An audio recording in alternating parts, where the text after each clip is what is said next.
Abra sua Bíblia em Lucas no capítulo 1 e nós vamos meditar na palavra de Deus. Diz assim: no tempo de Herodes, rei da Judéia, havia um sacerdote chamado Zacarias, que pertencia ao grupo sacerdotal de Abias. Isabel, sua mulher, também era descendente de Arão. Ambos eram justos aos olhos de Deus, obedecendo de modo irrepreensível todos os mandamentos e preceitos do Senhor, mas eles não tinham filhos, porque Isabel era estéril, e ambos eram de idade avançada. Certa vez, estando de serviço, o seu grupo, Zacarias, estava servindo como sacerdote diante de Deus. Ele foi escolhido por sorteio, de acordo com o costume do sacerdócio, para entrar no santuário do Senhor e oferecer incenso. Chegando a hora de oferecer incenso, todo o povo estava orando do lado de fora. Então o anjo do Senhor apareceu a Zacarias, à direita do altar do incenso. Quando Zacarias o viu, perturbou-se e foi dominado pelo medo. Mas o anjo lhe disse: não tenha medo, Zacarias, sua oração foi ouvida. Isabel, sua mulher, dará a você um filho, e você lhe dará o nome de João. Ele será motivo de prazer e de alegria para você, e muitos se alegrarão por causa do nascimento dele, pois será grande aos olhos do Senhor. Ele nunca tomará vinho nem bebida fermentada, e será cheio do Espírito Santo desde antes do seu nascimento.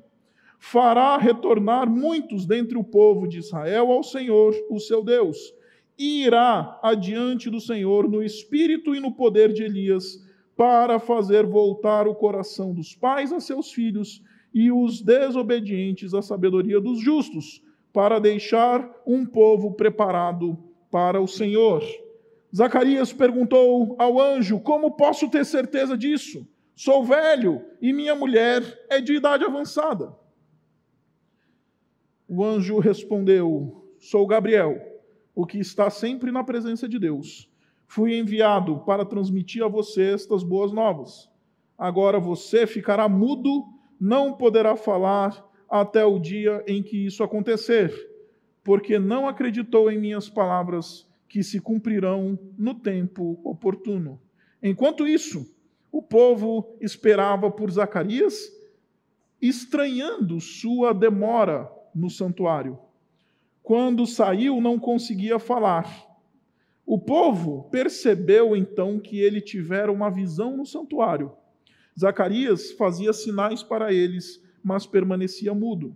Quando se completou seu período de serviço, ele voltou para casa. Depois disso, Isabel, sua mulher, engravidou e durante 5 meses não saiu de casa. E ela dizia: isto é obra do Senhor. Agora ele olhou para mim favoravelmente, para desfazer a minha humilhação perante o povo. Esta é a palavra de Deus. Vamos orar? Pai, Deus bendito, obrigado por tua palavra, obrigado por tua bondade, obrigado por teu amor, obrigado por esse início de tempo aqui na nossa igreja.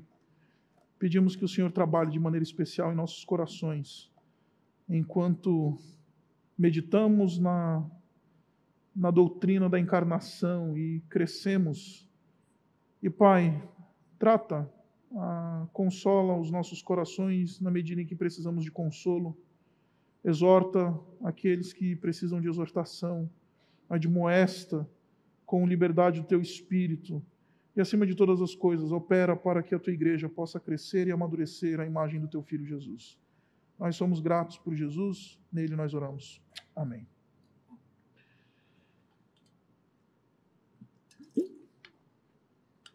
Falei muito. Dilemas do Advento. Essa é a série que nós vamos navegar nos próximos 4 domingos, hoje mais 3.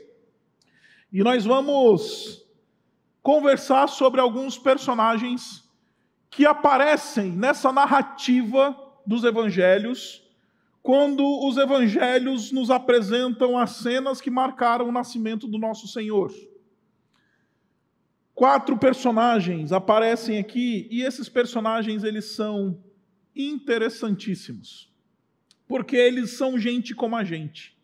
Eles lidam com a realidade e passam por dramas e enfrentam dilemas e, enfim, eles experimentam a realidade como eu e você, nós experimentamos.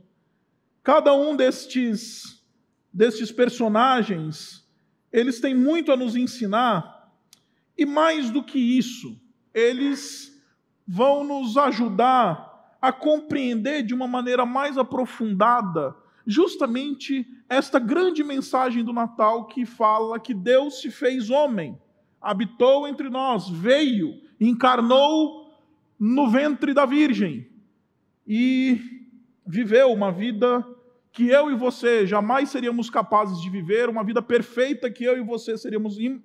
Era impossível que eu e você vivêssemos, e morreu a morte que eu e você merecíamos morrer. Hoje nós vamos olhar para Zacarias, que foi um homem que teve dilemas de fé. Quem é que não tem dilema de fé, né?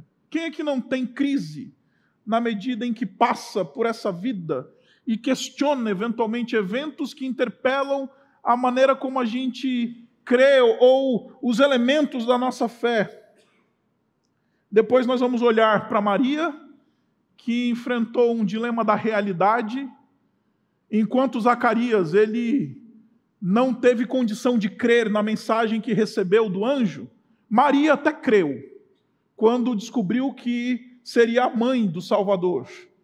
Só que ela enfrentou a realidade diante dessa mensagem. Ela falou: como eu posso ser mãe? Como eu posso ficar grávida se eu sou virgem? Alguém que está tentando, enfim, alinhar a sua fé com a realidade, configurar, enfim, fazer uma sintonia fina da fé e da realidade. Eu e você, todo dia, a gente precisa, né, em alguma medida, fazer um trabalho de harmonização entre a nossa fé e aquela realidade que se apresenta diante de nós. Depois nós vamos olhar para Isabel. Isabel enfrentou o dilema da graça, da mensagem da graça. Quando ela foi visitada por Maria, e Maria estava grávida do Salvador, ela reconheceu essa graça e perguntou: como eu posso ser tão agraciada em receber a visita da mãe do meu Salvador? Como eu posso ser agraciada em ter o Salvador aqui tão pertinho de mim? Às vezes eu e você, a gente lida com essa crise, né? Porque a gente não gosta da graça, a gente não gosta de uma mensagem que nos diz que nós somos absolutamente insuficientes e um Deus gracioso, Ele fez tudo aquilo que a gente precisava para ser aceito por Deus. Porque eu e você, a gente gosta de pagar a conta, né? Eu e você, a gente gosta de ser autossuficiente. Eu e você, a gente gosta de lidar, enfim, de poder dizer, né, que a gente é que dá conta. Eu sempre falo isso, quando eu tento explicar essa ofensa que a graça ela traz a nós. Se a gente saísse daqui do culto hoje, a gente fosse aqui na Bela Vitória, né, comer uma pizza. Aí tá eu e você, a gente está comendo lá uma pizza, falando mal do Corinthians, aquela coisa toda. E aí, de repente, acaba a pizza, eu viro para você e falo assim: olha, seguinte, deixa que hoje eu pago. Você vai dizer: não, pastor, de maneira nenhuma. Porque você não quer passar aquela ideia de que você não tem como pagar, né? Você vai dizer assim: não, pastor, de maneira nenhuma. De maneira nenhuma. Eu, pelo menos, vamos rachar. Porque essa é a nossa índole, a gente não gosta de favores e de graça. A Isabel teve que enfrentar esse dilema da graça. Ela teve que enfrentar esse dilema do porquê que eu recebi a graça de Deus. E, finalmente, a gente vai olhar para a cena de Mateus no capítulo 2 e vamos encontrar os magos do Oriente, que são aqueles que, enfim, literalmente andam por essa vida. São o protótipo, o arquétipo de gente que anda sobre essa vida procurando o ente que vai justificar a sua adoração. Eu e você, em alguma medida, a gente é um pouquinho mago do Oriente, a gente é um pouquinho como os magos do Oriente que estão andando sobre este mundo, olhando para alguns sinais no céu, na terra, tentando identificar aquela pessoa que vai finalmente justificar a nossa adoração. Esses são os dilemas do Advento. Dilemas que eu e você temos. gente como a gente, que nos vão dar a receita, em alguma medida, de como é que a gente pode crescer em Jesus, enquanto a gente caminha nessa jornada de preparação do nosso coração. Como disse, hoje eu preciso lhes falar sobre Zacarias e o dilema da fé. O texto fala para nós que Zacarias, ele era um levita, um sacerdote da tribo de Levi, descendente de Arão. Se você der uma olhadinha no versículo 5 comigo, o texto diz que havia um homem chamado Zacarias, que pertencia ao grupo sacerdotal de Abias. Isabel, sua mulher, também era descendente de Arão. Lucas, ele faz questão de nos localizar e nos identificar aqui o Zacarias como alguém que fazia parte daquela casta israelita que era responsável pela organização e administração do culto em Israel. Eram os levitas e os descendentes de Arão, que eram aqueles que serviam na nação como aqueles que operavam o aparato religioso da antiguidade.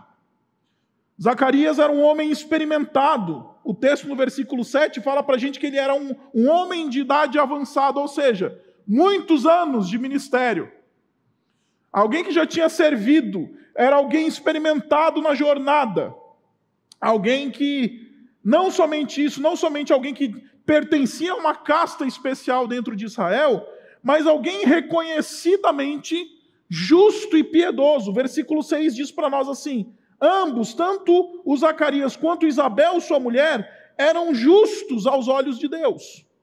Eles cumpriam os preceitos e os mandamentos do Senhor de uma maneira irrepreensível. Então temos um casal de sacerdotes, um casal levita aqui, ambos descendentes de Arão, pertencentes a uma casta e uma linhagem sacerdotal, com experiência ministerial, com uma vida dedicada ao sacerdócio, mas mais do que isso, que eram piedosos e que amavam a Deus. Agora, é muito interessante que Lucas, antes de nos apresentar Zacarias e Isabel nesses termos, o texto fala para nós que eles viviam no tempo de Herodes, rei da Judéia. Está aí no versículo 5. A primeira expressão que aparece é no tempo de Herodes, rei da Judéia. Eu não sei o quanto você conhece da história de Israel, especialmente ali do primeiro século, mas Herodes foi talvez um dos homens mais abjetos que andaram sobre a terra. Eu não sei por que ele é chamado o Grande, Herodes o Grande, algumas vezes. Como você sabe, líderes civis, grandes reis, grandes imperadores, ao longo da história eles recebiam alguns títulos que marcavam, que explicavam um pouquinho dos tons do seu governo e tudo mais. Herodes, ele é chamado Grande, mas ele é chamado apenas o Grande porque ele era um homem que ele gostava de construir. Ele gostava de construções. Ele foi responsável pela construção de algumas grandes edificações ali no mundo antigo. Ele foi responsável, por exemplo, por reformar o Templo de Jerusalém, que transformou o Templo de Jerusalém ali nos dias do primeiro século em uma das maravilhas do mundo antigo.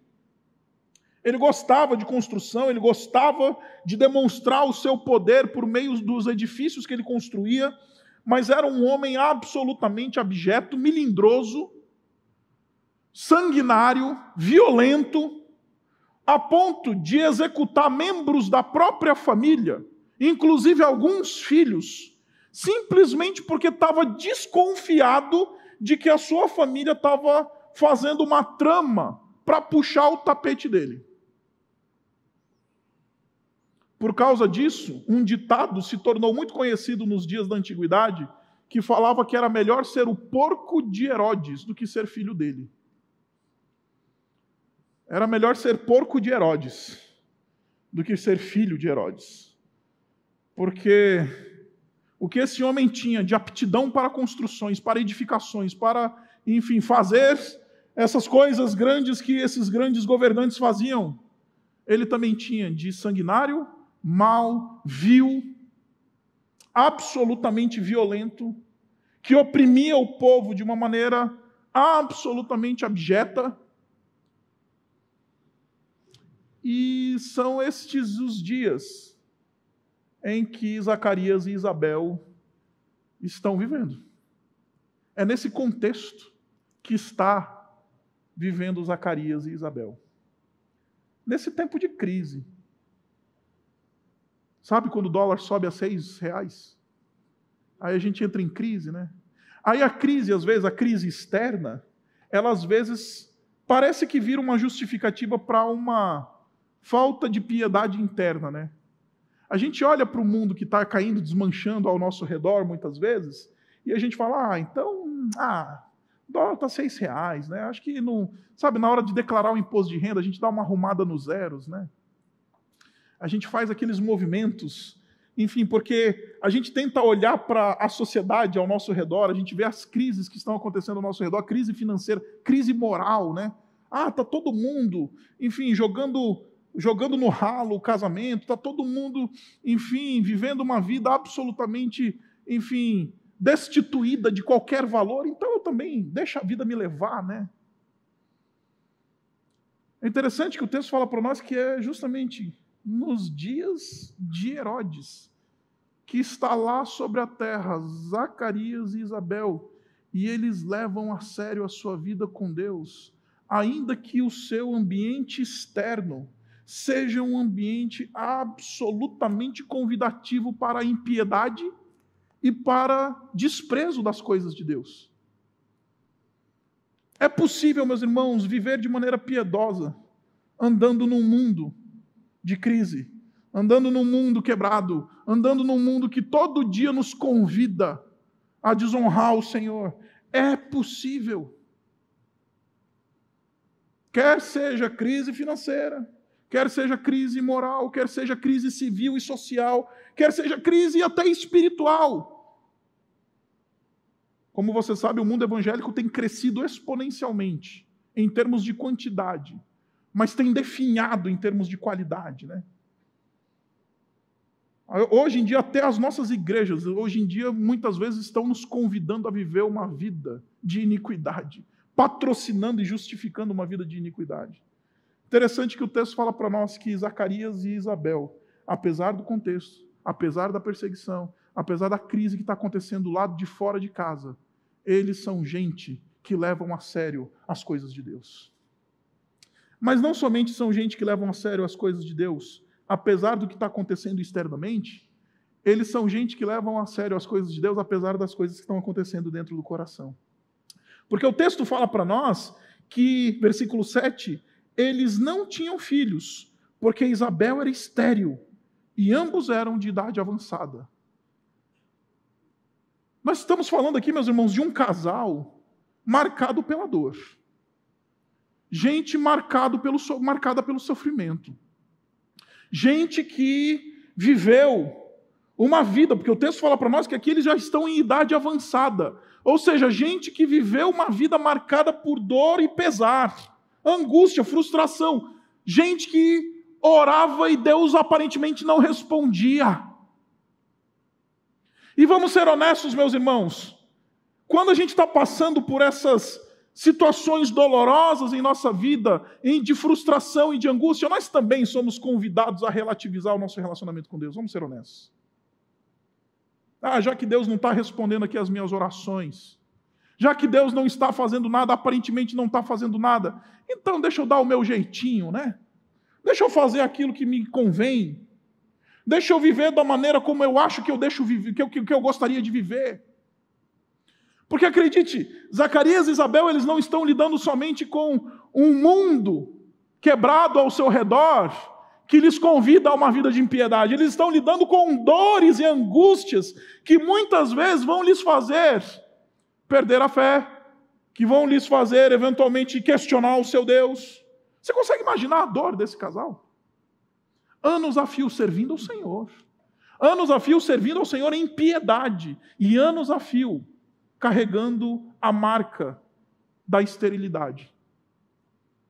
Deus tem me dado o santo privilégio, e eu chamo isso de santo privilégio, de caminhar com algumas famílias que lutam com a esterilidade, que são marcados. E, meus irmãos, só quem passou por essa experiência sabe do que eu estou falando. O quão profundamente a alma de alguém é marcada, o quão profundamente, enfim, feridas no coração e na mente são feitas justamente por uma situação como essa. E mais do que isso, como se não bastasse só a esterilidade, certamente Isabel e Zacarias tiveram que enfrentar o estigma social, porque no mundo antigo, uma mulher estéril, uma família estéril, ela era percebida como uma família que tinha alguma coisa errada. O que essa família aí não tem filhos? Não tem filhos? No mundo antigo, uma família que não tem filhos está debaixo do juízo, de Deus ou dos deuses. Então, quem olhava para Zacarias e Isabel naquela altura do campeonato, falava assim, tem alguma coisa aí debaixo desse tapete aí. Tem algum descompasso aí nesse pagode aí. Tem alguma coisa errada acontecendo porque eles não têm filhos. Se você der uma olhadinha no versículo 25, é justamente isso que Isabel reconhece. Ela diz assim, isso é obra do Senhor. Agora ele olhou para mim favoravelmente para desfazer a minha humilhação perante o povo. Porque como se não bastasse só a dor da esterilidade, que por si já é avassaladora, ela também tinha que enfrentar a humilhação pública do estigma social. Mas ainda assim, ainda que em dor, ainda que em crise, ainda que sem conseguir configurar absolutamente todos os detalhes do governo soberano de Deus, naquela determinada situação, gente que teme ao Senhor. Apesar da dor e na dor, serviam a Deus. Apesar da esterilidade e na esterilidade, serviam a Deus. Apesar do estigma e no estigma, serviam a Deus. Apesar de todas as frustrações, apesar das muitas orações não respondidas, apesar das dúvidas, será que Deus está lá mesmo? Será que Deus está vendo o que está acontecendo? Servindo a Deus. E meus irmãos, aqui a aplicação é fácil. Você já percebeu que basta sair alguma coisa do seu lugar, a primeira coisa que vai para o beleléu é a nossa relação com Deus? É a nossa fidelidade às coisas de Deus? Basta alguma coisa na nossa casa começar a tremer e balançar um pouquinho, né? Basta o nosso filho ameaçar perder o ano. Tem tudo quanto é pai desesperado, porque essa é a semana de provas, né? Foi a semana passada e essa semana agora que está entrando é a semana de provas. Meu Deus, meu filho não pode perder o ano. Paguei mensalidade 12 meses para ele perder o ano. Não, Deus, faz alguma coisa, misericórdia. Tem gente que vem para o pastor e fala, ô pastor, põe a mão, né? Faz alguma coisa. Não dá diferença nenhuma, irmão. Só para avisar. Aí basta acontecer alguma coisa na nossa experiência. Acredite, muitas vezes isso já é suficiente para a nossa relação com Deus, para a nossa fidelidade ao Senhor ser colocada em xeque. Interessante que Zacarias eles mostram uma coisa belíssima, meus irmãos, que é a beleza de servir a Deus apesar das nossas dores. São Francisco de Assis, ele fala uma das coisas mais bonitas dentro da tradição cristã.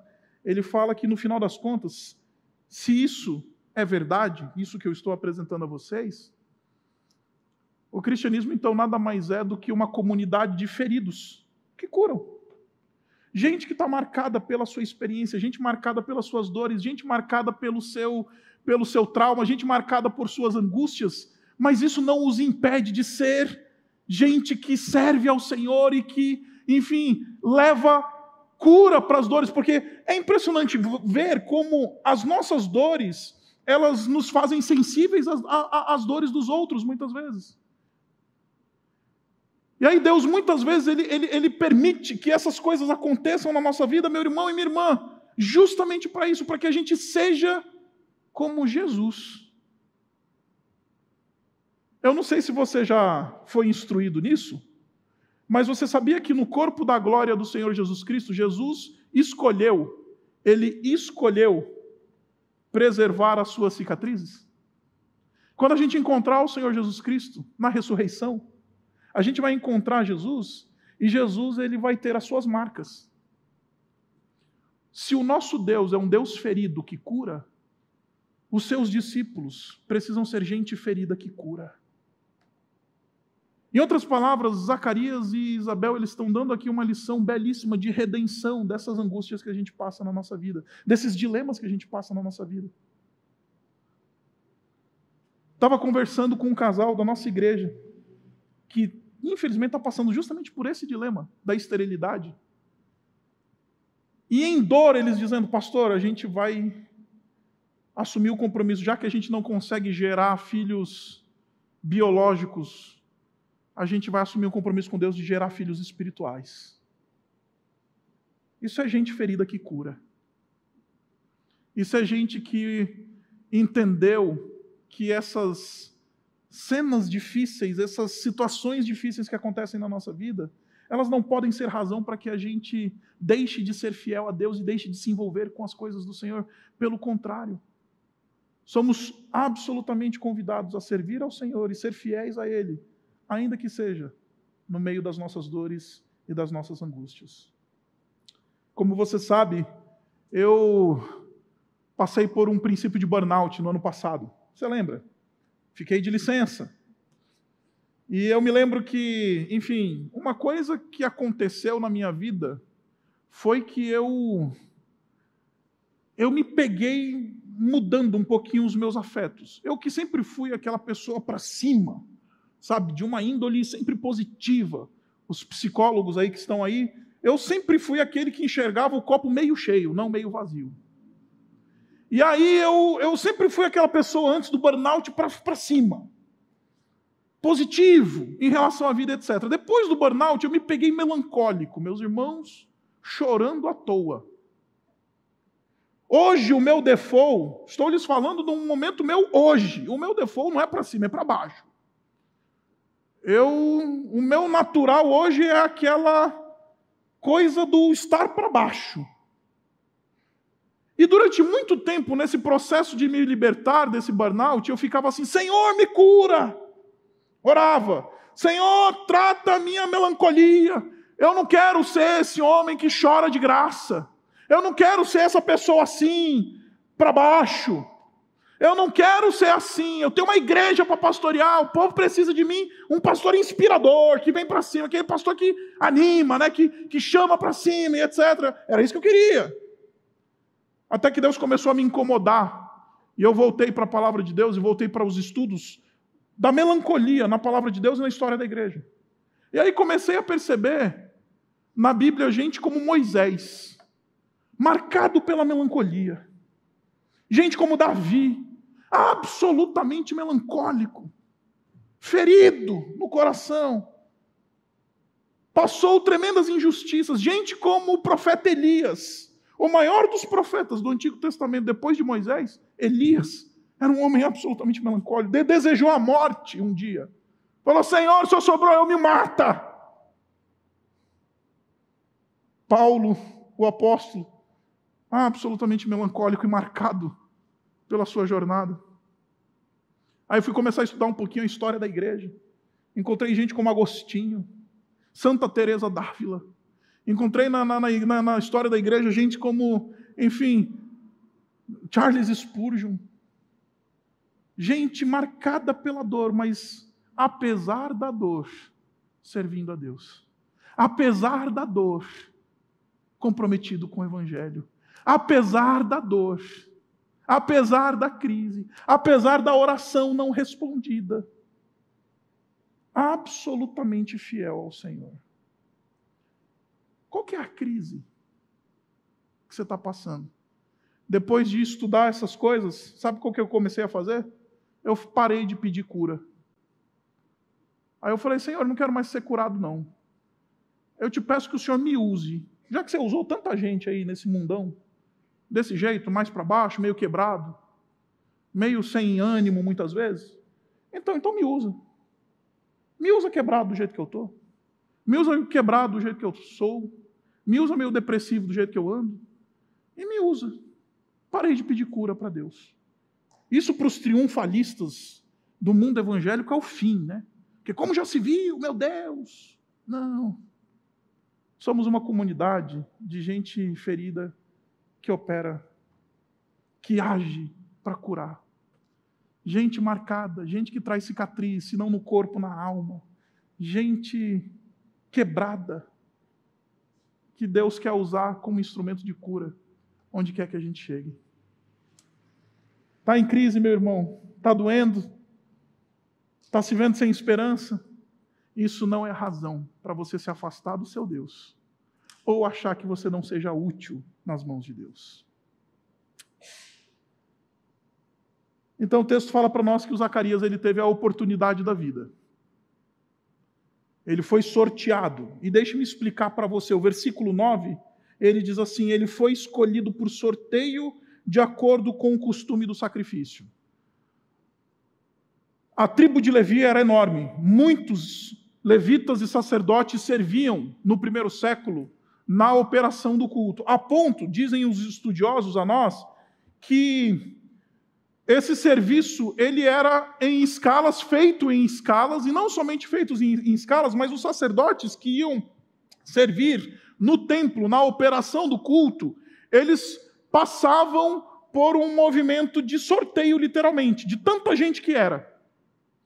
Então era possível, nos diz a história, que alguns sacerdotes, eles passavam pela vida inteira e nunca tinham tido a oportunidade de oficiar algum rito ali no templo, de tantos sacerdotes, de tanta estrutura que tinha. Então, o texto fala para nós que o Zacarias ele foi sorteado. Então, o que tudo indica, essa foi a primeira e única vez que Zacarias teve a oportunidade de oficiar a oferta do incenso. O que eu estou querendo dizer para você é mais ou menos assim, imagina um pastor que passou a vida inteira servindo a igreja, cuidando dos irmãos, aconselhando, ensinando, etc., mas nunca tinha recebido a oportunidade na vida para pregar num domingo. Era mais ou menos isso que tinha acontecido. Era tanta gente que alguns ofícios, alguns ritos eram administrados na via do sorteio. E aí nós temos essa coincidência, né, que Lucas está colocando aqui, que não tem nada de coincidência. De repente, este homem que passou anos da vida orando, este homem que passou anos pedindo ao Senhor, me dá um filho, que passou anos da vida, aparentemente, encontrando um Deus que não respondia às suas orações, agora ele vai ter que ir para o templo oferecer um incenso. E o que era o incenso? É justamente o símbolo da oferta das orações do povo de Deus ao Senhor. Sabe essa vela que a gente acendeu hoje? Que é o símbolo da nossa fé? A fé que a gente quer despertar nesse tempo do advento? Então, a oferta do incenso no templo, na antiguidade, era justamente aquilo que simbolizava as orações dos israelitas subindo até a presença de Deus. Como um incenso sobe e enche um lugar e perfuma todo um ambiente, isso era um incenso. Você consegue imaginar como é que esse homem foi servir? Tendo passado anos sem ter a sua oração atendida, agora ele tem que chegar no templo e oferecer justamente o incenso, que é aquilo que simboliza a oração dos israelitas ao Senhor. Certamente esse homem foi provocado e interpelado, meus irmãos. Você consegue imaginar como ele chegou lá? Certamente ele lutou com isso. Um homem que não tinha suas orações ouvidas, teve que oferecer o rito da oração no templo.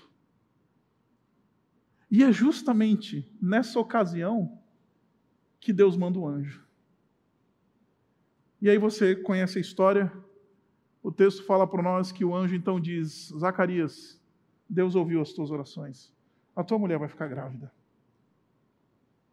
Só que, de novo, apesar de ser um homem experimentado, apesar de ser um homem piedoso, apesar de ser alguém que tinha todos os pré-requisitos da religião da antiguidade, Alguém que tem crise de fé.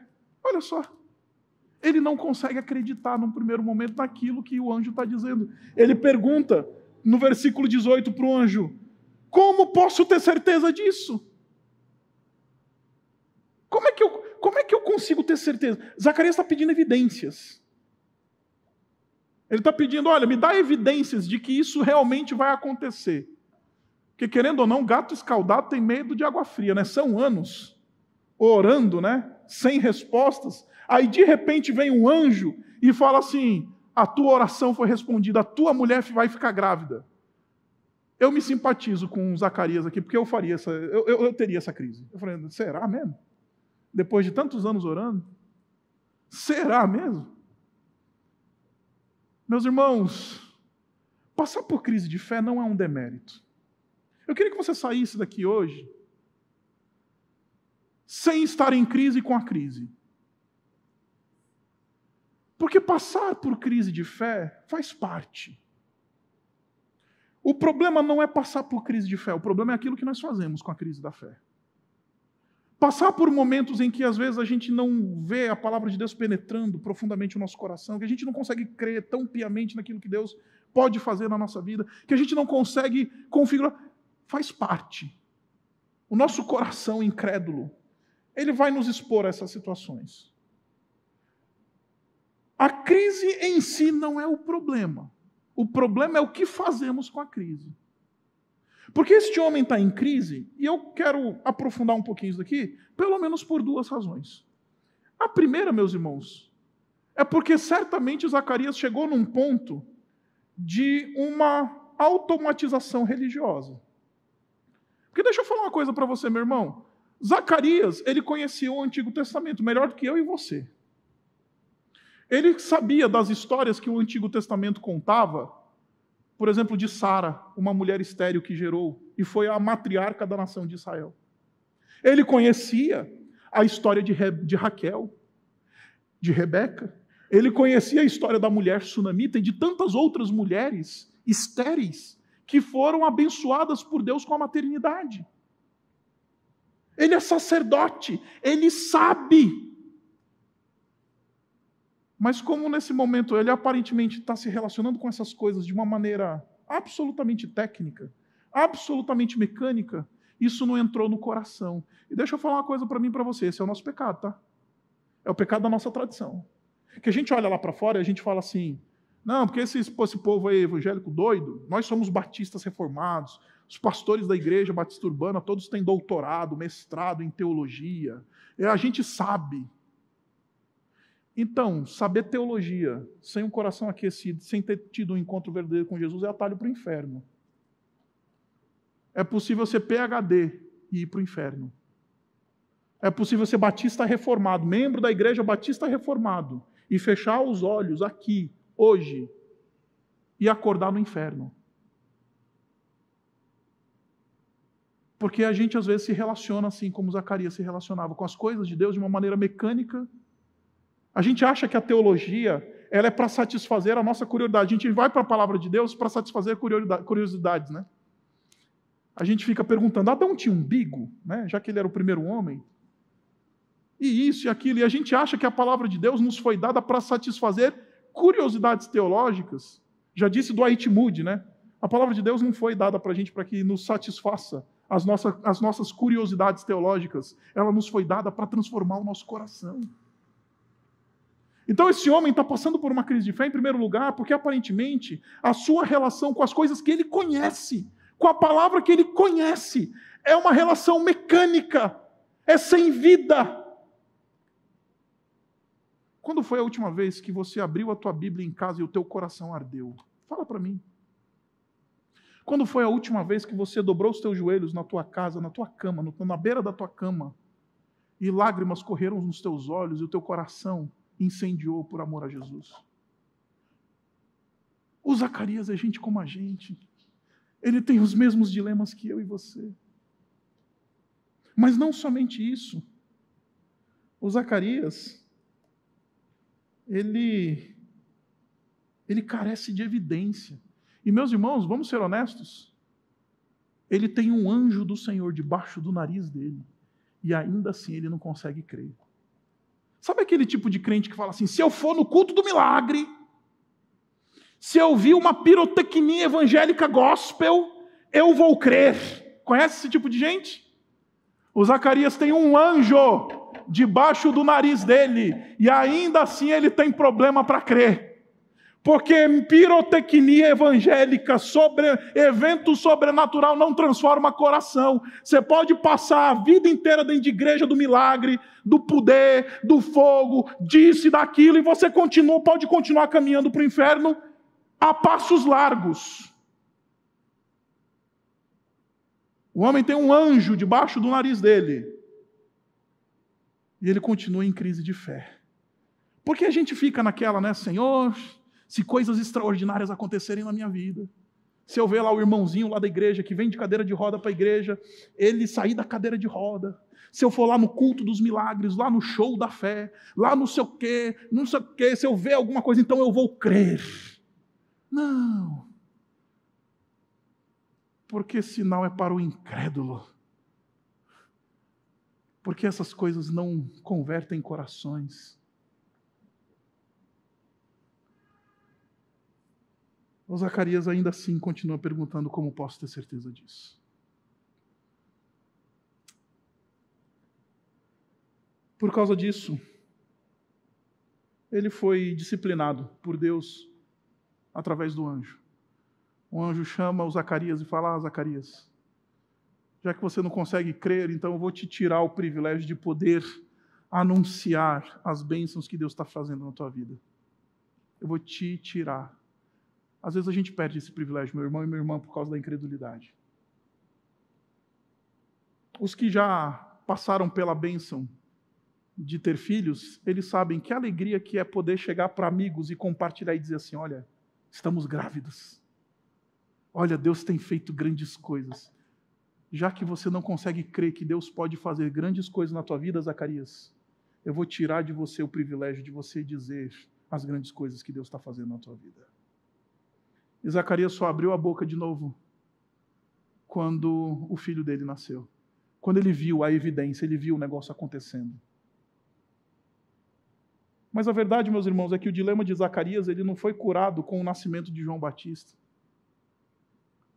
Os dilemas da fé de Zacarias não foram tratados pelo nascimento de João Batista. Os dilemas de Zacarias, eles são tratados quando eu e você nós encontramos o outro menino que nasceu de maneira sobrenatural. Quando a gente chega diante da manjedoura, quais são as evidências que eu e você precisamos para crer? Deus já nos deu, sabia? Todas as evidências que eu e você precisamos para crer na palavra dele, ele já nos deu. Deus virou homem. Deus encarnou, se tornou um bebê. Deus viveu a vida que eu e você jamais seríamos capazes de viver como um homem. Deus morreu e Deus ressuscitou no terceiro dia. Essas são as evidências que a gente precisa. Na pessoa de Jesus, não no menino João Batista, filho de Zacarias, mas no menino que João Batista ia anunciar. No menino sobre quem João Batista pregava. Neste menino, os nossos dilemas de fé, essa nossa frieza, essa nossa mecanicidade com as coisas de Deus, a gente é tratado. Porque, meu irmão, crise de fé não é falta de evidência, porque, como eu disse, as evidências já nos foram dadas. Crise de fé é falta de intimidade com Jesus. Crise de fé é falta de joelho dobrado diante da manjedoura. Crise de fé é falta de um encontro com o menino que está lá na manjedoura e que é Deus na carne. Aí quando a gente dobra os joelhos diante desse menino, quando a gente se encontra com ele, acredite, aquelas dúvidas, aquelas angústias, elas se dissipam. Porque as evidências que a gente precisava para crer, elas já nos foram dadas. Então, quando Deus nos falar alguma coisa, quando Deus nos mostrar alguma coisa, a gente pode crer absolutamente, diferente do Zacarias. Por quê? Porque Jesus é essa evidência que a gente precisava. Não sei como é que você chega aqui. Realmente não sei. Mas eu queria dizer para você, em primeiro lugar, tem alguma dor aí dentro da alma? Isso não é razão para você se afastar do seu Deus. Tem alguma crise que está passando, externa ou interna? Isso não é razão para você se sentir, enfim, indigno de servir ao seu Deus. Mas cuidado, porque como Zacarias, a gente também tem pé de barro. E aí a gente pode passar por momentos que a nossa fé ela não está tão vigorosa no nosso coração. E a gente passa por esses momentos de dúvida, de crise, de dilema. Como posso crer? A resposta não é uma necessidade de evidência. A resposta é correr para Jesus. Então está em crise de fé, meu irmão. Está começando o final do ano assim, meio árido. Está olhando para aquele período do final do ano meio deprê, assim, nossa, esse final do ano vai ser uma porcaria na minha vida. Corre para Jesus. Deixa Ele incendiar o teu coração. Deixa Ele operar aquilo que Ele precisa operar. Deixa Ele dissipar as dúvidas e as angústias. Porque quando a gente se ajoelha diante do menino, não o João Batista, mas o outro que nasceu de maneira sobrenatural. Porque nós não somos discípulos nem de Zacarias e nem de João Batista. Nós somos discípulos de Jesus. Aí lá, na manjedoura, no dia da encarnação, a nossa fé é renovada. As dúvidas se dissipam. A crise passa. Porque a gente consegue descansar no Deus que está na manjedoura. Abaixe sua cabeça e vamos orar. Deus bendito, obrigado por esse texto incrível da Tua Palavra. Ah, Pai, a gente poderia ficar nele tanto tempo, aprendendo tanta coisa. Obrigado porque o Senhor escolheu operar através de gente que é como a gente. A gente se identifica tanto com Zacarias, Pai. A gente anda quebrado sobre esse mundo e fica tentado em não buscar a Tua presença. A gente tem dificuldade para crer verdadeiramente no Teu poder e naquilo que o Senhor quer fazer na nossa vida. A gente anda por aí perguntando, pedindo evidência para a fé. Como eu posso saber que isso vai acontecer? Como eu posso crer nisso de fato? Ah, Pai, nos lembra que essas evidências já foram dadas em Jesus. E o que nos falta é correr para a manjedoura e encontrar o menino apaziguando as nossas crises, aliviando as nossas angústias. Bendito seja o Teu nome, Pai, por Teu Filho Jesus, que nos foi enviado para a nossa salvação, para a dissipação dos nossos dilemas de fé. Que a Tua boa mão esteja sobre nós e que Teu Espírito nos conduza. Nós oramos assim no nome dEle.